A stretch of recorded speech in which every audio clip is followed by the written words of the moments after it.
I'm beginning to think about my show in terms of themes, Yeah. in terms of essential things that you got to take away, Yeah. and things we can do. And so, to the extent we can kind of hmm develop lines of action as opposed to, Well, I think a key theme would be we need to be thinking the unthinkable more. And I think a key theme is, another cliche would be to expect the unexpected. one of And they my don't. big concerns is we don't have everybody in the national security establishment fighting for our team. No.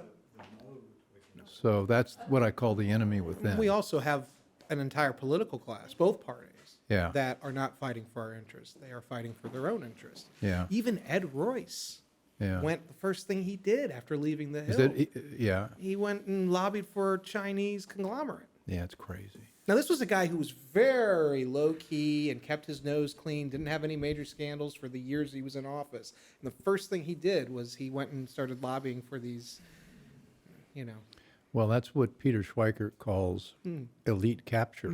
Peter's a good guy. I'm a big fan of his. Yeah, isn't he we correspond fantastic? occasionally. Yeah, he's great. Yeah. Well, Kenny, are we ready to roll? The Bill Walton Show for June 9. Welcome to the Bill Walton Show, featuring conversations with leaders, entrepreneurs, artists, and thinkers. Fresh perspectives on money, culture, politics, and human flourishing. Interesting people, interesting things. Welcome to the Bill Walton Show. I'm Bill Walton. Almost from the moment President Joe Biden's administration took office, the world has grown a more dangerous place, and the pace is accelerating. There's a long list of national security worries that didn't used to be of concern to everyday Americans, but now are, or at least should be. Russia, Ukraine, and now the prospects of nuclear war. China's mounting threat to envelop Taiwan, a world leader in semiconductors and information technology. Collapsing political stability in the Middle East with Iran's nuclear breakout, and terrorism in Syria, Iraq, and, of course, Israel. Then there's the mostly underreported Chinese and Russian quest to dominate space.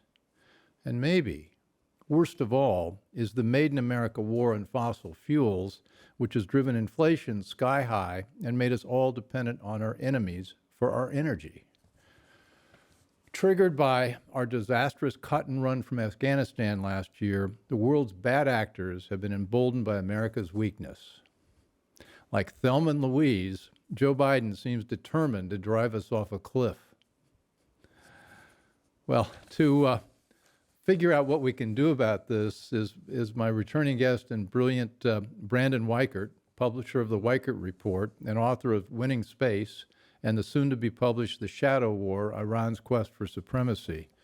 Brandon, who's been called a brilliant and anxiety-producing scholar, has emerged as one of our most well-informed original defense intellectuals since the great Herman Kahn.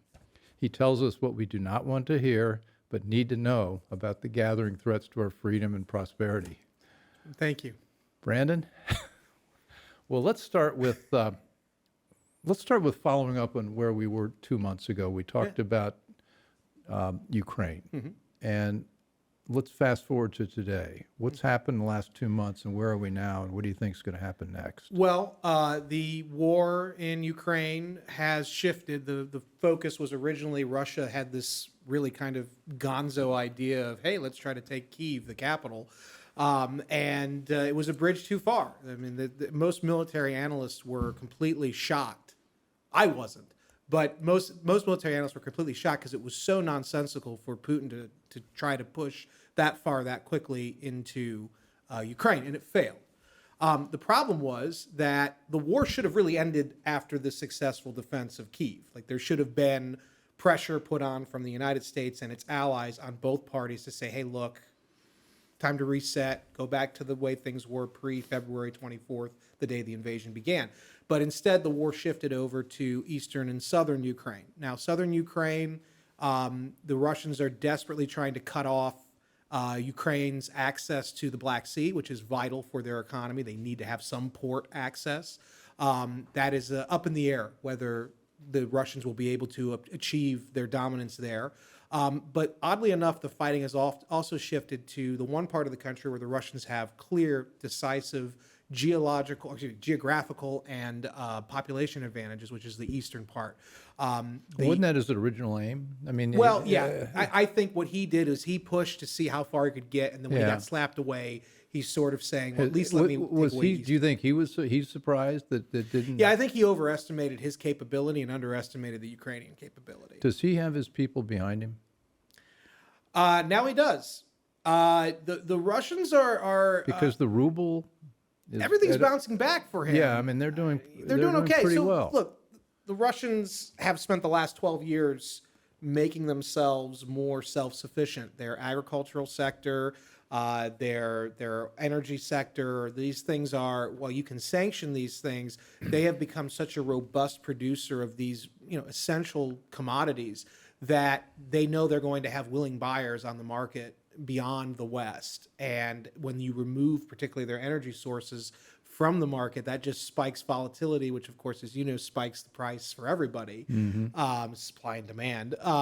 But the Russians, I think, really thought they could take Kyiv quickly. And when it didn't work out, the fighting shifted to the east. The problem is the Ukrainians are now overestimating their capability. And they think they can push the Russians out of eastern Ukraine, and they are going to give it the old college try. And that is a big problem because that is the one area that Putin he'll not let go.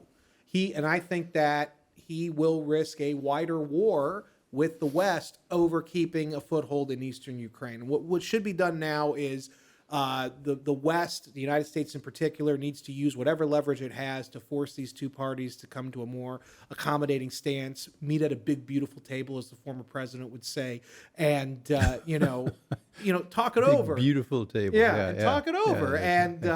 The Ukrainians they're not going to be able to push the Russians out, and the Russians are not going to be able to push into central and western Ukraine. Well, that's why I'm so dismayed by the Biden administration. It seems to me if we had some grown-ups, they would say, look, let's wrap this thing up, because it's turning out the sanctions are hurting us more than they're hurting Russia. Right. And you think food prices are high this year, wait till the cost of fertilizer and the scarcity of all that hits, it's going to be far worse. Well, the fertilizer issue is already bad and getting worse, and that's partly because there was a drought in Latin America, and so that has been negatively impacting agricultural prices across the board, since last 6 months ago. And so now you add in this Russian issue, and now you have a real problem where not just fertilizer, but in general, the cost of agricultural goods is going to spike for everybody. And those supply chain issues are going to be exacerbated. It's going to be made worse by all of these different things happening at the same time. And so... Well, who in the administration should we look to help us bring the parties to the big, beautiful table? Because we've got Biden out there saying, we're going to go all the way to defend. Yeah. I mean, plucky Ukrainians and all that. Right. There's some point at which you got to say, let's wrap this thing up. So the problem is that Biden's not in charge. I've said this to you before. Yeah. Biden has a say in so much as he's, yes, the president, but he's got a cadre of people with competing interests and objectives, all with their hand on the wheel, which is canceling out whatever positive momentum they might be able to gain. You have people like Ron Klain, who's apparently the outgoing chief of staff now. Ron Klain is one of the most fanatical ideologues in the administration, and he's the gatekeeper for President Biden. And Ron Klain is surrounding Biden with hawks on Russia. You have a lot of the defense people, Jake Sullivan, the current Secretary of Defense. The whole defense team basically wants to press Russia harder than even what they're doing now. The problem is, what's the end game? How do we end this thing? And nobody's thought this through, because I was speaking to somebody who works in the Department of State recently, and I I said, look, the nuclear genie could be let out of the bottle, and they start laughing at me. Oh, come on, you're being, don't be so weak. Come on. And I said, people don't realize that the Russians view this as an existential issue. And they may not be able to convert any gains with conventional military, but that just means that they're going to have to rely more on their unconventional capabilities or their nuclear weapons capabilities. And if you remove whatever conventional capabilities, traditional military capabilities they think that they have, if you remove that from the table, they're not going to surrender. So they're going to do the only thing they can do, and that's escalate in other areas, notably nuclear. And people need to remember the Cuban Missile Crisis, just how close we were. The same kind of people advising Biden are the same kind of people who were telling Kennedy, just push Khrushchev and the Soviets all the way because they're not going to do the unthinkable. Well, and then Kennedy, you listen to the Kennedy tapes of that crisis because he recorded all the conversations he had with LeMay, for instance. And he says, well, General, they're going to do something. And he said, no, because the only thing that they can't do, which is nuclear war.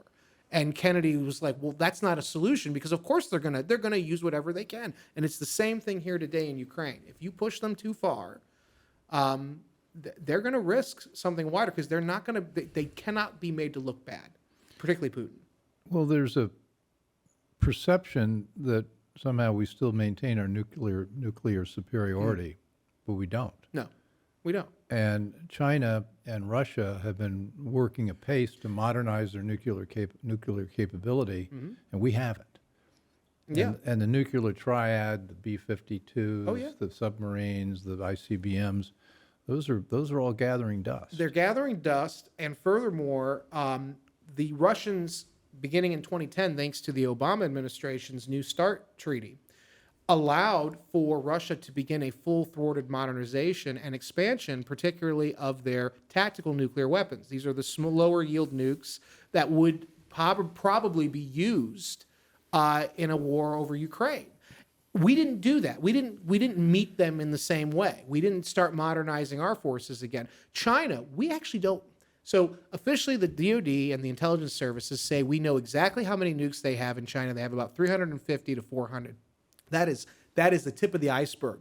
And if you remember last summer, it was civilian satellite imagery that caught all of these new missile silos being built in the Gobi Desert.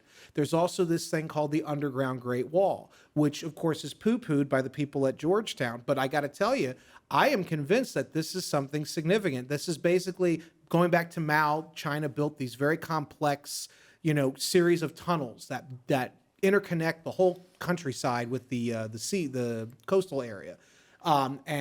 Since 2009, there have been a group of nuclear warfare experts who've been saying, we think the Chinese have been stockpiling nuclear weapons in these underground bunkers, and we can't see them. We don't have any ability to determine, and they use these advanced rail systems underground to move nuclear weapons around, so we can't track them. Those mobile nuclear underground weapons constitute the Great Underground Wall, and we have no idea how many nukes they actually have. And so this idea that we have supremacy in the nuclear warfare domain, it's not true. We don't. Well, tactical nukes are just slightly less lethal than the bombs we dropped in Hiroshima. Yeah. So it's not like... No, I mean, these things are designed. I'll tell you how the Russians look at it. And this goes back to V.D. Sokolovsky, who was in 1962. He was basically their equivalent of a Joint Chief of Staff. And he came up with a doctrine that Putin has reconstituted, which basically says tactical nuclear weapons are just big pieces of artillery. And we will use them to punch holes through the NATO defense perimeter when the war begins, as we would use our largest artillery piece or our largest strategic non-nuclear bombs. That's how they view it. And now this view eroded a little bit after Chernobyl with Gorbachev, but Putin has reconstituted it. And this view of a forward-leaning, offensive-minded nuclear warfare doctrine is something that our intelligence services, in my opinion, has not fully rectified and has not come up with a counter strategy. This is why in my book, I call for a complete, full-throated, if you want to say crash program for space-based nuclear. This is your book on space, yeah. Space-based nuclear defense system. This is the Bill Walton Show, and I'm here talking with Brandon Weichert, publisher of the Weichert Report and author of a couple of brilliant books. And we're thinking and talking about the unthinkable, which is nuclear war. And as I said in my intro, that was not in the cards 3 years ago, 2 years ago. Now, all of a sudden, with a lot of inept handling of it, national security issues, it's back. Yeah. So I don't. This is. I don't want to do politics, but it just does seem like that Joe Biden is just provocatively weak and really has emboldened the world's bad guys to say now's the time to strike. I think it's important to note that for 4 years, Mr. Trump, who is supposedly a Russian spy, for 4 years, we didn't have much to worry about from Mr. Putin in Ukraine. It was April of 2021 when the path to war was really decided upon in Moscow to invade Ukraine. And that was when President Biden did two paradoxical things. President Biden started ramping up his anti-Russian rhetoric and ramping up supplies to Ukraine's forces and really getting provocative with Russia. At the same time, he decided to meet with Putin and last summer signed an agreement that allowed for Russia to start doing their Nord Stream 2 pipeline, which basically was the fuel for Russia's war machine in terms of the financing. This was a major pipeline connecting Russian natural gas to Germany and the rest of Europe. And for 4 years, the Trump administration sanctioned that. And almost immediately, Mr. Biden removed those sanctions. And there is a straight line, if you're being honest, there is a straight line from that decision and the decision by Mr. Putin to invade. And that was also because I think Mr. Putin thought, I know Biden. I know that I've dealt with him for many years as vice president and then senator before that as a foreign relations committee.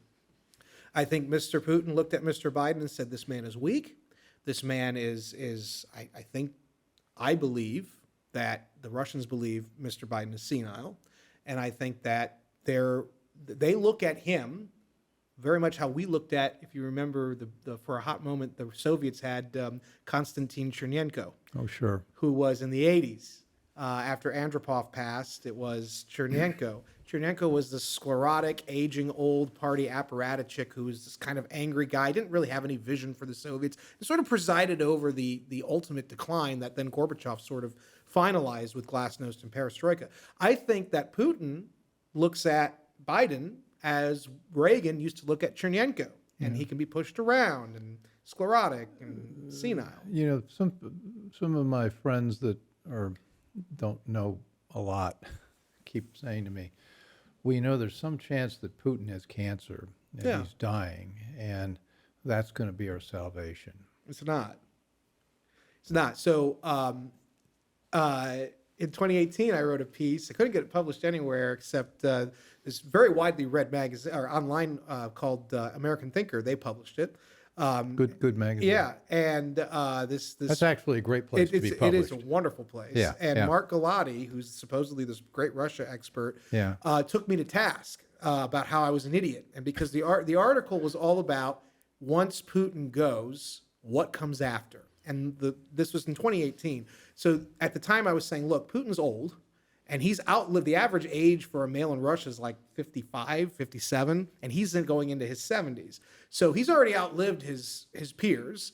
Obviously, he has a lot of money and power, so that makes sense. But at some point, whether it's a bullet to the back of the brain by a rival or it's just natural causes, Putin's going to go.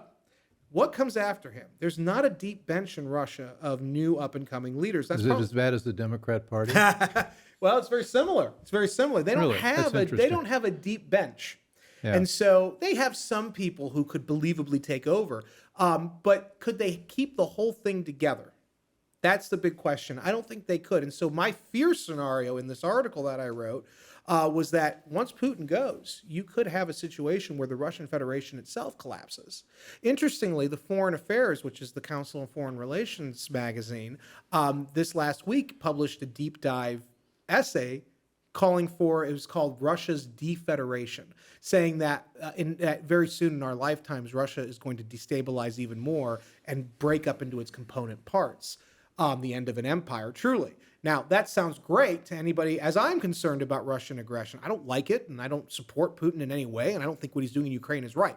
But I'm concerned with all those nukes and bio and chem weapons. What comes after Putin? If it is a breakdown of the Russian central power, we could be witnessing like a warlord era arise in Russia, in which you have loose nukes and loose WMD and terrorism. And So let's imagine we're in the White House and we're trying to get this thing wrapped up and diffused.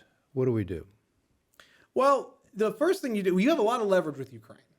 The military of Ukraine would not be able to be doing what it has done without our support. The thing, I agree. So I didn't mean to interrupt, but, Right. but to set the stage, Ukraine's been a real basket case. It's been Yeah, it's the most unsuccessful Soviet satellite state since the whole thing blew One up. of them, I don't know if it's the most, but it's. I think Belarus probably is. Okay, yeah. I'm entitled to hyperbole. Yeah. Okay, yeah. almost. But the certainly, worst. it is the most corrupt, according to Foreign Policy magazine in 2019. Okay, corrupt. The most corrupt European country Okay. was Ukraine. Again, I support Ukraine's right to sovereignty. They should not be getting trampled on this way. But they are a basket case. They were until recently a quasi failed state. The current government is trying to clean it up, but it's an uphill battle. And if it were me leading Ukraine, I would say we defended our country from an invasion. Let's close this thing up now. Let's make a deal. Sell the movie rights. He's Right, an actor. right, He gets right. to play himself. That's right. That's right. But there are forces inimical to that, notably his foreign minister, Zelensky's foreign minister, Kuleba, who's really a hawk on Russia. And I get it. Look, I get where he's coming from, but you have to be realistic now. And so the issue is you go to push Ukraine or Russia out of eastern Ukraine. They're not going to go quietly. Even if they can't beat you conventionally, they're going to escalate somewhere else. And it's going to be against us probably because we've been giving the weapons. And at that point, Putin doesn't care. And so if it were me in the White House, I would use our leverage with Zelensky. And by the way, Zelensky, I think, wants to do a deal, but he can't quite make it happen because of political issues at home. But if it were me, if I were in the White House, I would say, Zelensky, you would not be defending yourselves the way you are without my help. So I'm telling you, I'm tethering our aid to your willingness and ability to sit at a big, beautiful table with the counterparty, Mr. Putin. And on the other end, I call Russia and I say, hey, look, your economy, yeah, it's rebounded a bit, but let's face it, you still want to do business with us. You still want to do deals with us. So we can talk about removing some of these sanctions in exchange for you sitting at the other end of that table, not trying to poison the counterparty. And you make a deal where we reset the situation to what it was the day before you invaded, which is you get eastern Ukraine, you get the breakaway Russian-speaking provinces. Now, was that the day before they invaded? Did they have eastern Ukraine They basically de facto? did. De facto. De facto. They basically Okay. did. They basically did. And so if that's what you want to make you end this thing, fine. We'll draw a line. We'll divide Ukraine like we did Germany in the Cold War, and that'll be the dividing line, and we'll try to figure out peacefully how we can get along. The $40 billion, has that gone over? What's that I believe for? it has. So That was what'd the that go military. for? That was for, We don't know. supposedly it How was much for, of it ended up in a Swiss bank account? supposedly it was mostly non-military, but I don't believe that. Yeah. And the way you have to understand the way they're moving money around through NATO, it's not always direct, and it's done that way purposely, so accountability is harder. Again, we should be supporting Ukraine in terms of defending the free area, but what's western and central and maybe parts of southern. But this idea that they're going to take everything back. People at the Hudson Institute, I love the Hudson Institute, but there's people at the Hudson Institute that are really banging the war drum. Yeah, you got us. And I'm like, Yeah. that's not a healthy position to be taking, especially when we're dealing with Iran and we're dealing with China's rise. We've got to start picking our battles a lot more wisely. Well, let's hope we get you in the White House. I don't think that's going to happen anytime in the I next don't 2.5 think that's gonna years. happen Maybe, anytime maybe soon. afterwards. But so let's segue. What's China's role been in the whole Russia-Ukraine? Well, it's interesting. China initially was encouraging this as a proof of concept, I think. Xi Jinping in particular. Proof of concept for Taiwan. Yeah. And I think the fact that we did really bolster Ukraine, and the Ukrainians did a hell of a job, resisting. I mean, they're courageous people. The fact that they did resist as effectively as they did, and it has cost Russia. Yes, Russia is getting back okay economically, but it did cost them. Russia's also self-sufficient. agricultural, with food stuff, with energy. China's not. And so the Chinese regime looked at Ukraine and said, maybe this is going to set us back a little bit.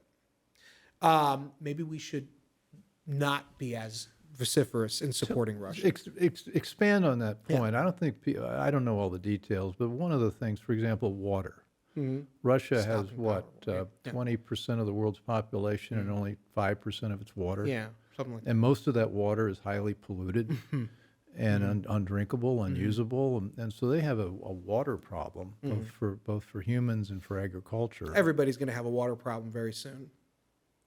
Everybody will be. Okay, well, let's put this. I want to come back to that one. So, what are other China's weaknesses in terms of? So whereas Russia is very self-sufficient in ways very similar to us, maybe in some cases even better than us in terms of agricultural, China is nothing without their ability to import goods. This is why China is so insistent on their island chain strategy. So you have the first island chain, second island chain, third island chain. China has been desperately trying to expand.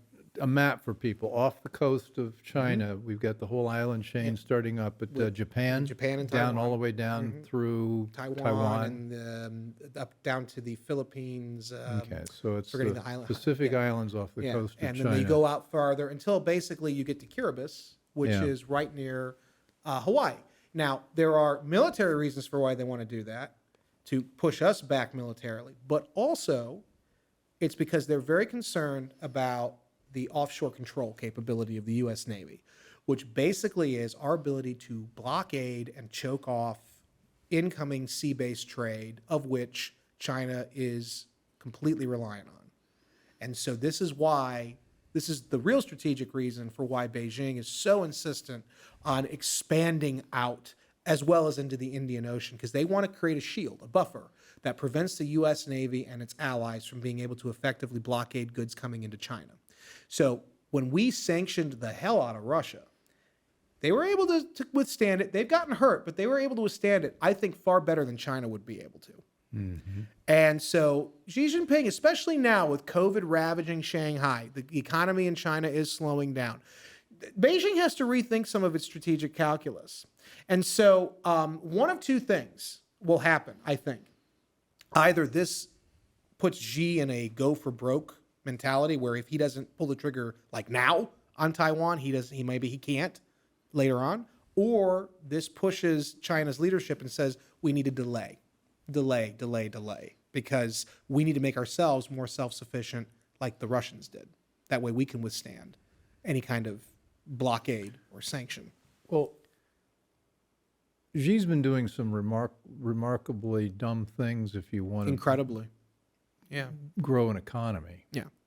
He's taken, he can elaborate. I mean, I got my list of details. The zero COVID policy could be his undoing as leader of China. Right. So that's basically where he is forcibly. I mean, you think our lockdowns are bad. He makes California look like Florida when it comes to lockdowns. Okay, so literally nailing people into their apartments and letting them die of starvation after weeks of being locked down. Shanghai is their most prosperous city. It was the equivalent of New York City.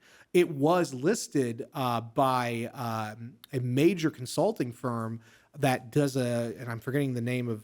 I'm drawing a blank now on the name. I listed in my book. Basically, they do a quadrennial review of the 10 most prosperous technology hubs in the world. Shanghai in 2017 was number one over New York and Silicon Valley. Shanghai will not be number one anytime soon in anything because of these zero COVID policies, and that is having a very negative impact on China's overall economic growth, to say nothing of their declining population, to say nothing of other problems that they're facing as they transition from a production, old world kind of manufacturing economy into a high-tech post-industrial society with, they're trying to get a high spending rate versus a high savings rate like most modern countries have. And that's going to drain and slow down their economy. China now has to worry under Xi Jinping, can they sustain even 3 to 5% GDP growth? And if they can't, what does that translate to for the Chinese Communist Party's hold on power. And at that point, you could very well have, and you're already seeing this, rival factions within the upper echelons of the Chinese Communist Party forming to challenge Xi Jinping's absolute grip on power. And that could be very dangerous for Xi. However, one other thing, while that is bad for growing an economy, if you are a leader who is intent on a Maoist-style war, these zero COVID policies, wartime controls, as the Communist Party calls them, wartime controls, is a very interesting term that they use. This is the Bill Walton Show. I'm here with Brandon Weichert, publisher of the Weichert Report, and we're talking about China and its zero COVID strategy and the lockdowns and what's really behind it, and continue.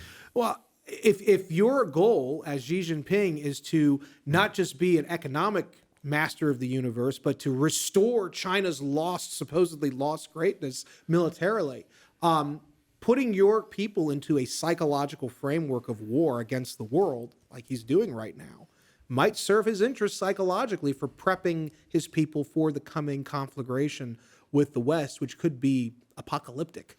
Well, the theories I've heard were, one, it's about COVID. I don't believe that. I mean, maybe it is. But the other one was that as Shanghai is the most cosmopolitan city in China, also has lots of enemies of President Xi and all sorts of forces that are working against him, all sorts of connections to the outside world. And so if you wanted to punish them and get the Chinese prepared for a war mentality, prepare for a nuclear war mentality, you would do what they're doing. Yeah, exactly. Yeah. Well, you're a Wall Street guy, so you know there's a difference between that culture in Wall Street and the culture in D.C. I mean, it's a political versus financial. At least it used to be. Nowadays we have more, kind now of Wall commingling. Street's Right. It's hard to tell the difference. But let's now. say that for most of your career, it was probably more of a cultural divide between. And that culture in the 80s was a lot of fun. Hey, I bet it had was. nothing to do with D.C. I bet it was. But the point is that in China, it's very similar. You have the more business-oriented people in Shanghai who want to make money, who want to get rich. You have the more political kind of communist leadership of Beijing, which, they want money to prop up the regime and to make sure that the country is sort of the beating heart of the global economy so you can't remove it. But at the end of the day, they want power. Power is their language, not money. Money is an extension of power, but they want power. So there is a cultural divide. One of the groups challenging Xi Jinping for power right now is called the Shanghai Gang. And this is led by the president from 2 presidencies ago in China, Jiang Zemin. And the Shanghai Gang tends to be more technocratic. They're all communists. Is this the president? He's the former president. And Is this the one who held the conference call with 100,000 people talking about the? There was that was a couple. No, of I weeks. think that was someone. I think that was Li Keqiang. I might be wrong about that. Li. I think Yeah, it was Li. Okay. So Li's another guy who's leading another. That's Hu Jintao's. So you have Jiang Zemin, which was the president 2 presidents ago. He's leading the Shanghai faction against Xi, and then you have Li Keqiang, who's the current deputy, basically, to Xi, Right. who's part of the former president Hu Jintao's clique, known as the Youth Faction or the Youth League faction, and they're also challenging Xi. But the Shanghai cultural divide is critical here, critical to understand this sort of division right now that's driving politics in China and could very well be Xi Jinping's undoing. Now, recently, they supposedly let up on the lockdown. They did. They had to. It was destroying their country. They didn't have a choice. So how realistic is it that China would take a shot at enveloping, is my word, I don't know what the word is, Taiwan? I mean, Taiwan used to be Formosa. Right. It's where the nationalist Chinese went when they lost to Mao. It's now created its own wonderful country, basically has its own language. Right. It's become Right. You mentioned Shanghai as the technology hub. I've got to believe that Taiwan is neck and neck with that. Oh, yeah. It's a real country, and even though they're close geographically, what is it, Henry V taking on France, and the 12th, 14th century or something. I don't know which century it was, but what it seems a bridge too far. I don't see any way they would actually pull that off. So that is the opinion of most military analysts, which Well, is that's why you're here. which is that I don't want to. I don't want to hear that. well, that is the opinion of most, and I push back on them all the time. Okay. The same military analysts who are saying, it's going to at least be not until 2027 that China would have the capability. Those are the same people who are making fun of me and attacking me online, saying your claim that Putin's going to invade in February is insane. And then it happened. Then they were also yelling at me saying, your claim that he's going to hit Kyiv before he tries to solidify eastern Ukraine is insane. That's exactly what he tried to do. And so history tells us when you're dealing with fascistic dictators, which Putin and Xi are, they are fascists at heart. I know that Xi is technically a communist, but they resemble in China far more fascism. Or simply totalitarian. Totalitarian. When you're dealing with those kinds of dictators, overreach is sort of in their game. That is how they operate. They get very comfortable at home and they think their power is secure, so they start pushing outward, and sometimes they go too far. And so I think Xi Jinping is developing amphibious capabilities to invade Taiwan. But what nobody talks about is the so-called, the Gray Hall capability. And that is the ability to convert civilian transport ships into military amphibious assault vehicles. And they have a lot of those capabilities in China. This is sort of a reverse Dunkirk. It's kind of a reverse Dunkirk. Yeah. You're right. Actually, it was very similar to the Nazi proposed invasion of Britain, which they would have had to convert some of the civilian ships to go move the troops in. Now, I watched an interesting documentary about an alternative, what if they had invaded Britain, and what they found was that Britain's civil military defense was so good of the homeland, the Nazis would have been smashed at the beaches, at the cliffs of Dover, if they tried this, because they didn't have the capability yet. It could be that China pulls the trigger soon, and maybe they aren't as effective as they think they will be. My concern is, unlike Britain in World War II, Taiwan, while they are developing very stringent defensive capabilities, Taiwan's military, by and large, has a lot of corruption issues. It has a lot of, my concern is it's a Potemkin force, that it looks very strong and bristling on the outside, but once you push it a little bit, it might collapse. And ultimately, I'll never forget, I was here in 2015 when I lived here. I went to an event up the road here, and there was a retiring Taiwanese military leader. He gave a very interesting speech. And afterward, I asked him, I said, sir, it sounds like your whole strategy, though, rests on the Yanks coming in to save the day. And he said, well, absolutely. We could hold out for a little bit, but ultimately we would need the Americans. I said, well, what do you do when the Americans don't show up? He said, well, they have to show up. I said, why? And he said, because if you don't, then we lose. I said, well, yes, but politically, why do you think it would be viable for an American president to risk a world war with China to protect little Taiwan? He didn't have an answer. And he said, well, let's just hope. I said, that seems to be the general consensus, is let's just hope. But I don't rest my life on hope. I mean, that's important. But my concern is that, Taiwan their whole strategy rests on us ultimately coming in over the horizon. What's the so-called Quad about?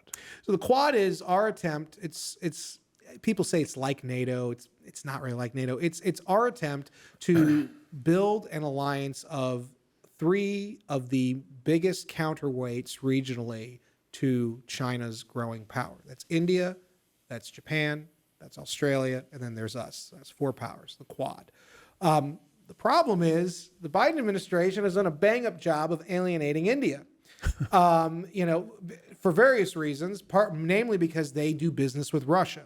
But you can't blame them for doing business with Russia. They've always done business with Russia, going back to the 1947, because of their history as a colonial entity. Well, for a long time, India was really a captive of the Soviet state. Wasn't Nehru basically a Soviet style leader? So they have a lot of connections with the Russian military. Their astronauts, the Gaganauts, Indian astronauts, train in Russia. They train on Russian equipment. They use Russian equipment. So this idea that Biden had, where we're going to punish India, sanction them and threaten them, if they do continued business with Russia. At the same time, we're begging them to stick their necks out and join us in this anti-China alliance of the Quad, even though it's technically not an anti-China, it's an anti-China alliance, is really silly to me. It's yet again a paradoxical, idiotic move by the current administration. No strategic thought. Very similar to how they goaded Russia at the same time they were trying to allow Russia to do the Nord Stream 2 pipeline, which ultimately led to the invasion of Ukraine. Well, the Biden administration's afraid of China. They're afraid of everybody, it seems. They're afraid of FARC in Colombia. I mean, Yeah. you know, they beat their chests at Russia because it's easy to do, because Russia's not integrated into the world economy the way China is. Yeah. And let's face it, the Russian elite have not spent as much money buying our elite as China has. So There are a lot of places I want to take this, but let's go the economic uncoupling route. I mean, it looks like Xi is now trying to become somewhat more self-sufficient, trying to shut down some of his industries that might depend more on the West. yeah. But then we depend mightily on Russia, or I'm sorry, on China. And you know, I had Rosemary Gibson on, and she's talked a couple times about our dependence on China and to a lesser extent India for all of our pharmaceuticals. Yep. How do you uncouple that? How do we? It's going to take us decades if we Well, wanted to get to be self-sufficient in this. This was why the Trump administration stated policy was the right one, which is we need to start onshoring. Yeah. And you know, we're now paying through the nose as citizens. We're, because of inflation, because of all the knock-on effects from the shutdowns of COVID and the supply chain disruptions. I wrote an article that got me a lot of flack from a lot of the Trump people. I wrote an article in American Greatness right when COVID hit, saying this is our opportunity to really reset the conversation and to fully embrace a decoupling agenda. You couldn't do it before COVID because there's a lot of interest. It's very hard. But we knew going into COVID shutdowns that we were going to end up paying the price, both literally and metaphorically, at some point, whether it was immediately or 2 years thereafter, because of the shutdowns disrupting global supply chains. So why not use that as an excuse to reset the American economy and force those companies to come home or be left out in the cold? We didn't do that. And you still have this heavy dependence on China because it's easy. It's easy to keep those conduits open without realizing that in the longer term, they're going to have us, by the cojones. They're going to, you have your rival by the cojones, and the hearts and minds will follow. And so until our political elite force the business elite to start diversifying their supply chains outside of China, if not onshoring, then nearshoring, putting them in countries that are closer to home, that we have more influence over, like Mexico, we're going to keep having these problems. It's very interesting. The head of the World Health Organization, at the very start of COVID, Tedros, who is in the back pocket of China. They bought and paid for his whole career, basically, coming out of Ethiopia when he was a politician there. He flew to China in January of 2020 and was basically, everybody assumed, this was all the talk in the media, that he was going to force Xi to come out and publicly declare there is a pandemic and we need world health assistance to basically fight the pandemic and stop the spread. Well, when he flew to Beijing, he had a 4-hour screaming match, basically, with Xi. That's the rumor. And afterward, he came out and said, while we're concerned about COVID, we believe China is managing it better than anybody. And the reason I think he said that was not only because China had bought and paid for him politically, but I think it's because Xi probably said at some point in that screaming match, listen, if you go out and you humiliate me and you say this thing is a pandemic on my own territory, I'm going to cut off the world access to our antibiotic production. And we're going to screw everything up for you guys. And I think that's what happened.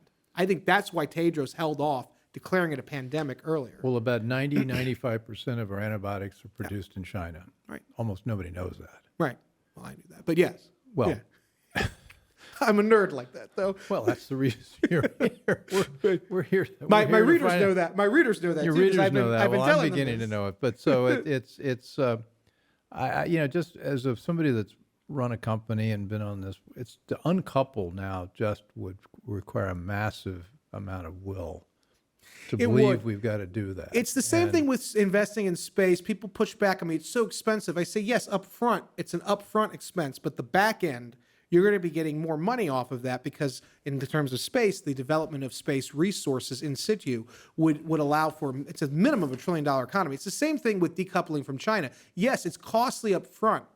But ultimately, in the long term, you're rehabilitating American manufacturing. You're creating a whole new set of opportunities for American workers that don't exist right now. In the long run, you're creating opportunity and ultimately greater growth potential, but it has to be long term. And as you know, most of our corporations and corporate people, they're trained in that agency theory of business management, which is, bottom line, short term, quarterly report thinking. Same thing, our politicians, it's every 2 and 4 year election cycles. We are a short-term people in a long-term world. And that is a big problem for us because the Chinese is the exact opposite. They are long-term thinkers. They don't care. They don't have to answer to shareholders and voters. I want to turn to Iran. Yeah, let's do that. Let's do all the horribles. Let's all the We've done horribles, Russia, yeah. we've done China. Yeah, you we've can do done- North Korea, too, if you want. I want to do scarce water as well, but I don't know. Quickly, let's take 1 minute here. You're saying the world is everybody's about to run out of water at some Well, point? the potable water is about to become a rare commodity in the next 10 years, I think. Why? Just because of how we've been draining potable water sources and how we irrigate and how we do not use water wisely. We take it for granted. I live in Florida. The aquifers in Florida are being drained, and once they are gone, how do we replace them? It takes tens of thousands of years to get those aquifers replaced. And this is in the United States. When I lived in Chicago, I went to school in Chicago, I remember the news was talking about this all the time, local news. The 5 West Coast states, led by California, were begging to build a water pipeline out to the West Coast to drain some of that water from Lake Michigan because they didn't have access to enough water. The Canadians stepped in and said, well, we're a treaty member. We draw from that water source. You're not diverting that water supply for states far removed from the Great Lakes. No way. And so they stopped it from happening. Had they done that, we would be living in a very different world right now. The West Coast states wouldn't be having these drought problems, but at the same time, we'd be dealing with all new problems from losing that water supply or part of it, unintended, from the Great Lakes. So you see in America, you have these issues with drought and with declining water supply. In Eurasia, Europe and Asia, as well as Africa and the Middle East, you have this shaping out to be water wars possibly erupting. This seems like an investment opportunity. Well, yeah. Yeah. Seems like we desalination, hauling icebergs from Antarctica, is So that this was kind of what we're something in talking about? 2017, a gentleman from California who's very similar to you in terms of his background flew me out to talk to some young upstart seems coming to out of me. Berkeley. Now he didn't like me because of my politics, but this guy was trying to. You're in a safe space. Yeah, yes, good to know.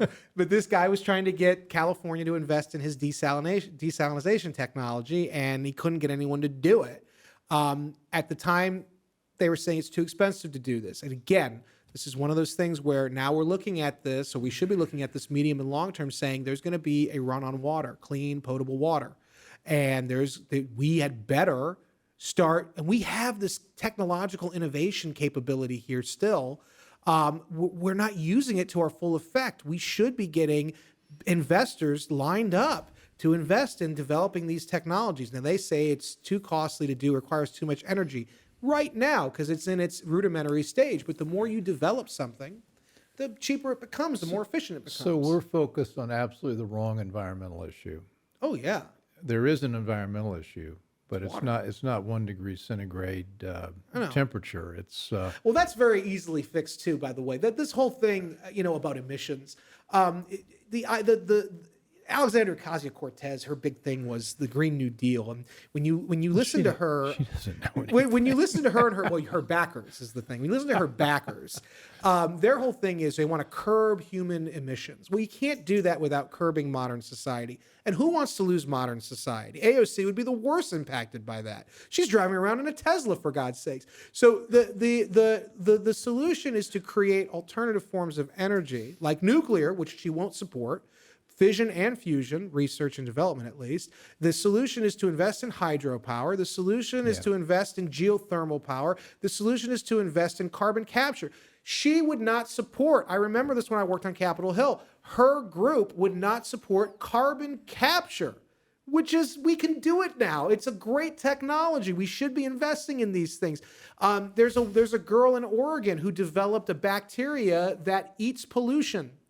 These are things that we should be throwing a lot of taxpayer dollars at, and we don't. What do? We spend it on solar panels that China can easily mass produce for far cheaper and destroy our investment in.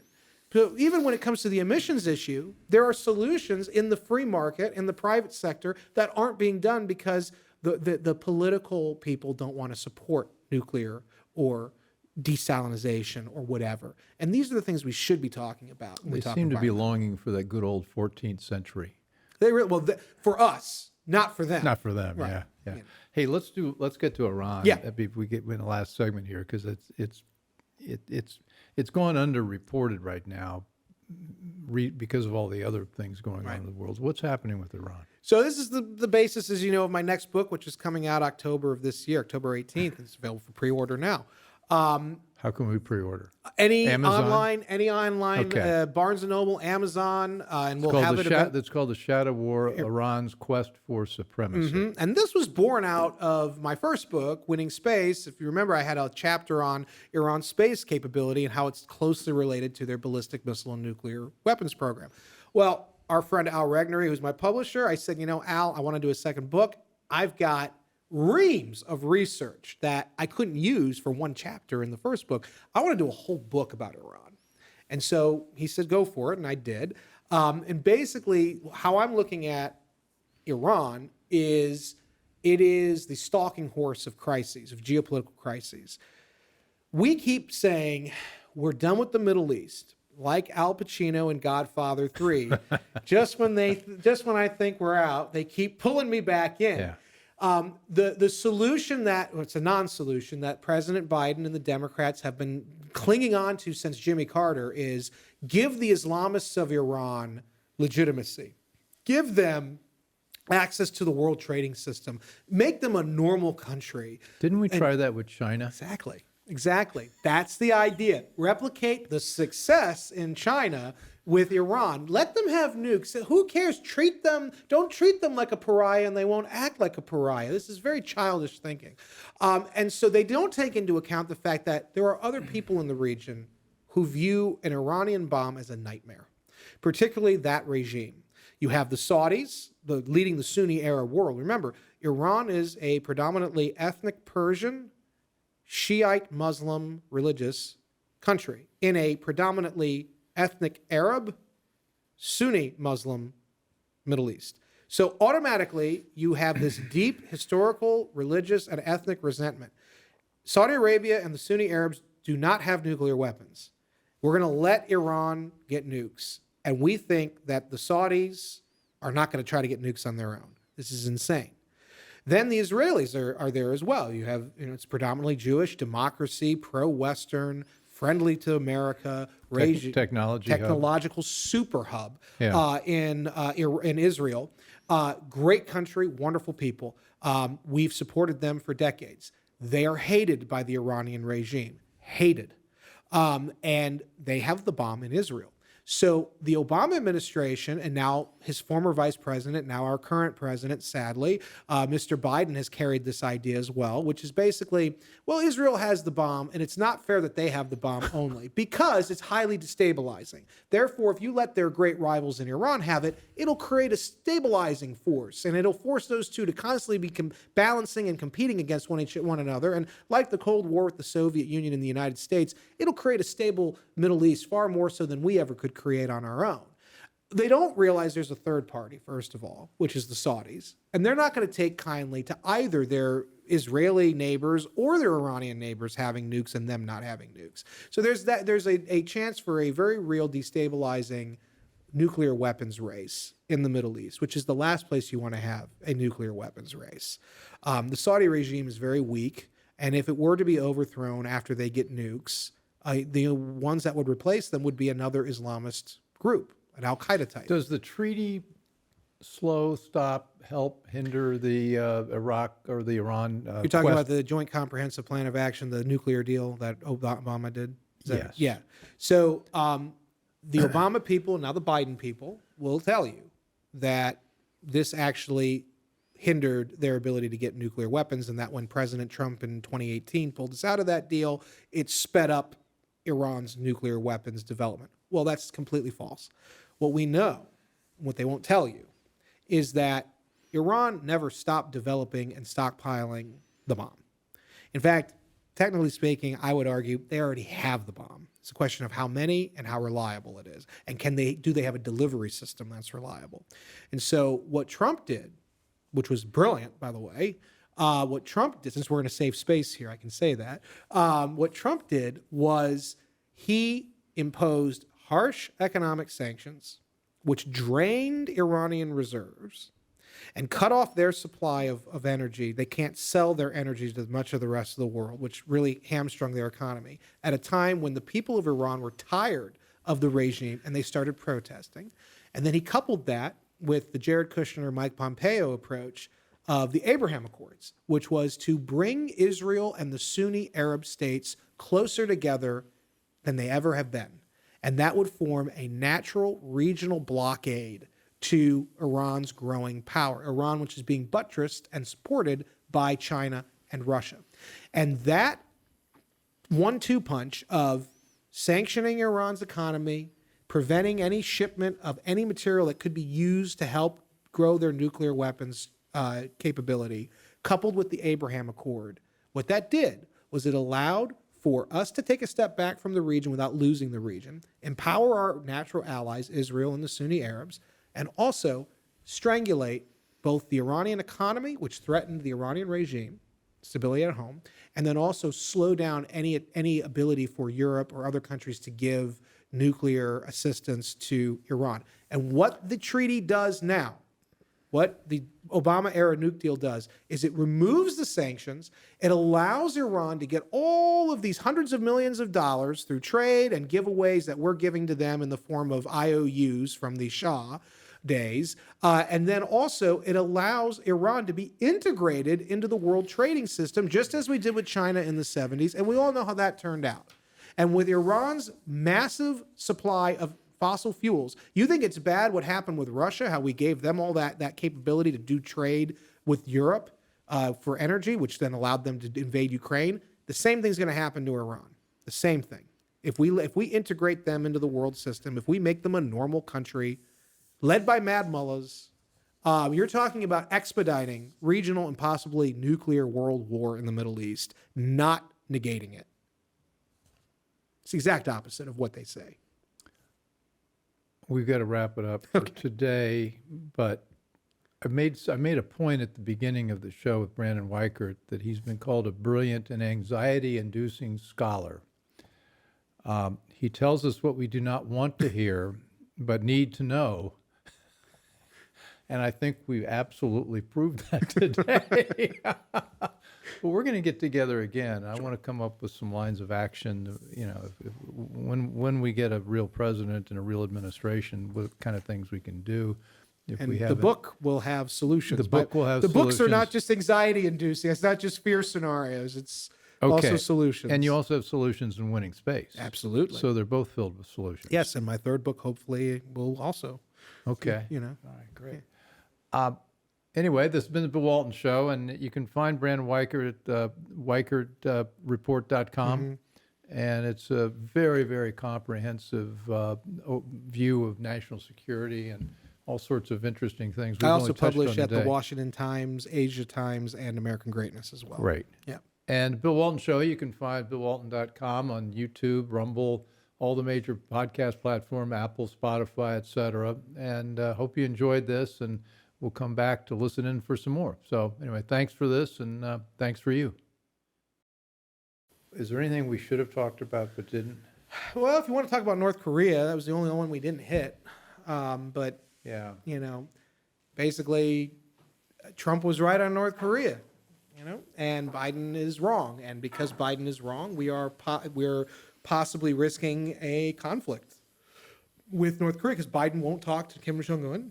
Yeah, what's he doing to be provocative? What's happening? Well, Kim Jong-un is now popping off nuclear missile tests like they're firecrackers on the 4th of July. Yeah. Whereas Trump famously got him to stop. Now, he didn't get Kim to stop developing nukes, but he got Kim to stop being provocative. That was key. And he doesn't get credit for that. And had he gotten a second term, I really believe Iran would have renegotiated in good faith because they were going to get slammed. And I think North Korea, there would have been a new relationship with North Korea that would have been wonderful for us and very bad for China. But now China has got their claws again in Kim, and he is risking war. And it would be a highly destructive war. It's the last thing our global economy needs. Who would he fire a missile at? Well, the missiles could be either Japan or South Korea Okay. The invasion, though, if he were to really go far, South Korea? would be absolutely. Yeah, I think I don't follow that, but yeah, South Korea is almost strategically as important as Taiwan. It can be, yeah, it could be, yeah. I would say South Korea has a problem, and some of their political establishment is far friendlier to China than I like. Okay. But the current new president is very good in South Korea. The previous president was not pro-American. It was very dangerous. Now, yeah, it's honestly, it is really too bad we couldn't mature the Trump-Kim relationship and move it along, because it would have been really interesting to see if we could at least neutralize Kim as an overt enemy of America and maybe flip him into a cudgel to use against China the way China uses him against us. Well, it seemed like he liked Trump. He did. Well, because he likes celebrity. Okay. Kim was a voracious consumer not only of food, but of celebrity, American pop culture. Remember, he was very close with Dennis Rodman. He was a big basketball fan. You know what, though? That was brilliant. Yeah. That was brilliant. And I never knew why we weren't using that to greater effect. Yeah. American celebrity, it's a pain in the neck when you're dealing with it in terms of liberals at home. But it can be used for very good, purposes, soft power-wise, if we use it smartly. I hope you enjoyed the conversation. Want more? Click the subscribe button or head over to thebillwaltonshow.com to choose from over 100 episodes. You can also learn more about our guest on our Interesting People page. And send us your comments. We read every one, and your thoughts help us guide the show. If it's easier for you to listen, check out our podcast page and subscribe there. In return, we'll keep you informed about what's true, what's right, and what's next. Thanks for joining.